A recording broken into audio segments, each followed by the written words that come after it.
Cash the mask she wore. It happened in a grocery store of all places. I hadn't seen Ethan, my ex-husband, in almost 10 years. We split up after he left 3 sentences on a sticky note stuck to the fridge. He wrote that I had changed, that he needed someone softer, someone easier. Then he vanished. New number, new city, not a single word since. So when he froze in the cereal aisle, staring past me at my new husband, Daniel, it felt like a ghost had wandered into my Tuesday afternoon. His face went white. He turned and practically ran out of the store. Minutes later, my phone buzzed with a message that knocked the air out of me. Leave him. Now, the man you married is not who you think he is.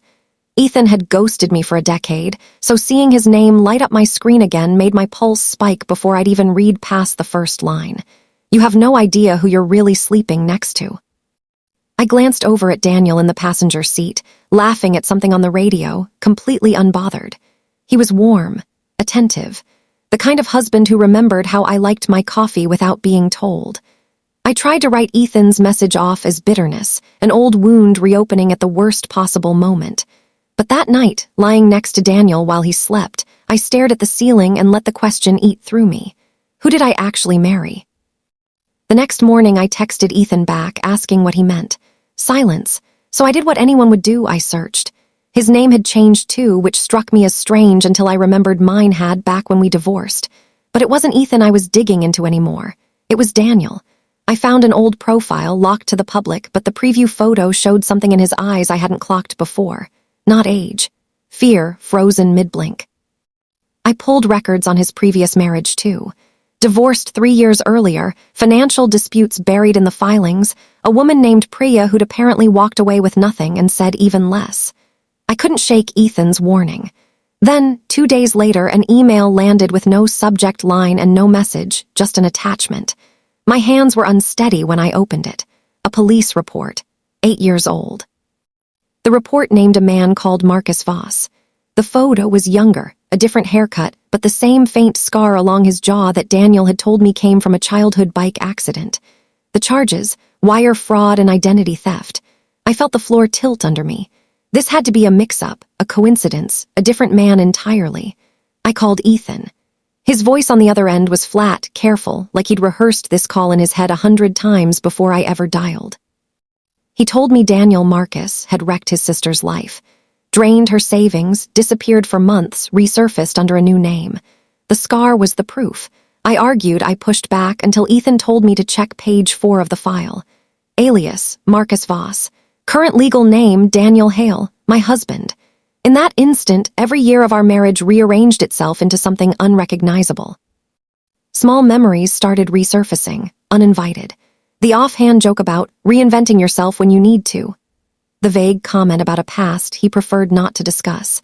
At the time I'd taken it as an old heartbreak he wasn't ready to talk about. Now it felt like a confession I'd been too in love to hear. I kept digging.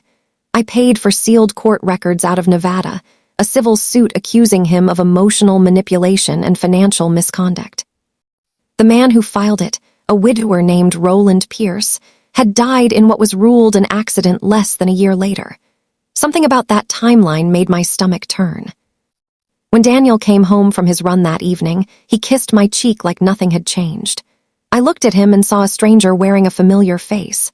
I called an old college friend, Priya, no relation to the ex-wife, just a strange coincidence of names who now worked in digital forensics. I gave her everything, the alias, the photos, the report. I told her I needed the truth, not comfort. She agreed to help, but warned me before hanging up. People who bury their past usually fight hard to keep it buried. A few days later, Daniel forgot to sign out of his cloud account on our shared tablet. A message thread popped up, and it wasn't from anyone in his running club. She still has no idea. 2 more months and the house is mine. My blood went cold. He wasn't just hiding a past, he was actively running a con, right there in our kitchen while I made his coffee. I didn't confront him. Not yet. I needed proof and I needed a plan, so I did the hardest thing I've ever done. I acted like nothing had changed. I smiled more. I hugged him a little longer. Behind his back, I called my attorney. Using a clause buried in our prenuptial agreement, we quietly moved the house back into my name alone. I froze our joint accounts, changed every password I could think of, and locked down anything he might try to touch. He never noticed. He He was too busy planning his exit. Priya came back with more than I was ready for. Daniel had run this exact scheme on at least 4 different women across 3 states. None of them had pressed charges. He was too good at making them doubt their own memory of events. I decided I wasn't going to be the 5th. I planted a small recorder inside the smoke detector above our bed, perfectly legal in my state as long as one party in the room knows it's there. I needed his own voice, admitting what he'd done. A week later, I staged the moment I'd been building toward. I pulled up real estate listings on my laptop, feigning idle curiosity. Daniel wandered in and asked, almost too casually, "Did you finish putting the house in both our names?" I smiled and told him we'd handle it Friday. He kissed me, practically giddy. That was the confirmation I needed, proof, in his own words, of exactly what he intended to do to me. I called Roland's brother, Theo, who had never quite believed his brother's death was an accident. Together, we built something Daniel couldn't talk his way out of. We planned every detail. That Friday, I reserved the private room at the restaurant where Daniel and I had celebrated every anniversary since our wedding.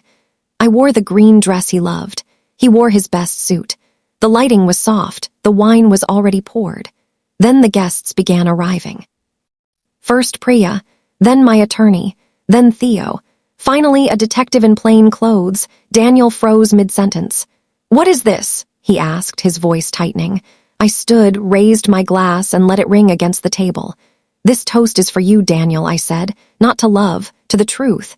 His confusion cracked into something closer to panic as the screen behind me flickered on.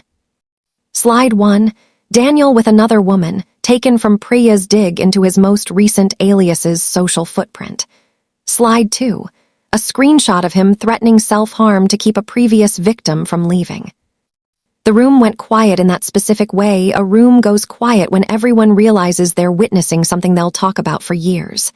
Slide 3. The forged transfer document, my house, his signature, my name conveniently missing.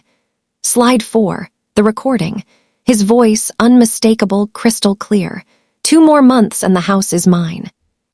His hands were shaking. His mother, who had just walked in for what she thought was an anniversary dinner, stared at him in open horror. Then the detective stepped forward. Marcus Voss, also known as Daniel Hale, is under active investigation for wire fraud, identity theft, and financial exploitation. Daniel's knees buckled. "I was scared," he said, dropping into the chair. "Please." I stepped back out of reach. "You weren't scared when you lied to me every single morning," I told him. "You weren't scared when you manipulated women who trusted you with everything they had. It's over." He reached for my hand anyway, still pleading. I pulled it back and said quietly, "You could have had a real life with me. You chose the con instead." Then I walked out. Daniel was arrested that same night. The story moved fast once it hit the local news. His professional license was suspended. His accounts frozen. The old civil case reopened, and this time there were witnesses willing to talk. But I wasn't chasing revenge. I was chasing clarity, and once I had it, I let the anger go. I wrote a book about emotional manipulation, about the slow erosion of trust, about learning to protect yourself without losing your softness. It found an audience I never expected.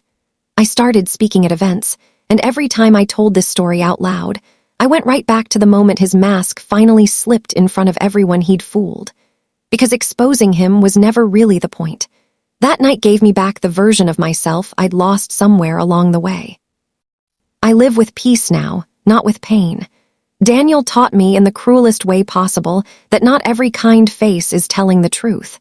Some smiles are built to disarm you. Some promises are just tools. But when the truth is finally on your side, even the deepest betrayal can become the thing that makes you unbreakable.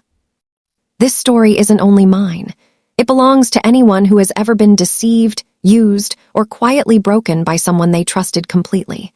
Because in the end, the loudest justice isn't shouting back or striking harder. It's standing steady in your own truth and letting it speak louder than any act of revenge ever could. Let people see the mask fall. Let them see what was underneath it all along. The truth doesn't just sting, it heals. The sharpest form of justice was never cruelty, it was honesty, spoken plainly without apology. If you've ever questioned your own worth after being betrayed, hear this clearly. Loving someone fully was never your weakness. Their lying was theirs. If this story meant something to you, share it with someone who needs to hear it today.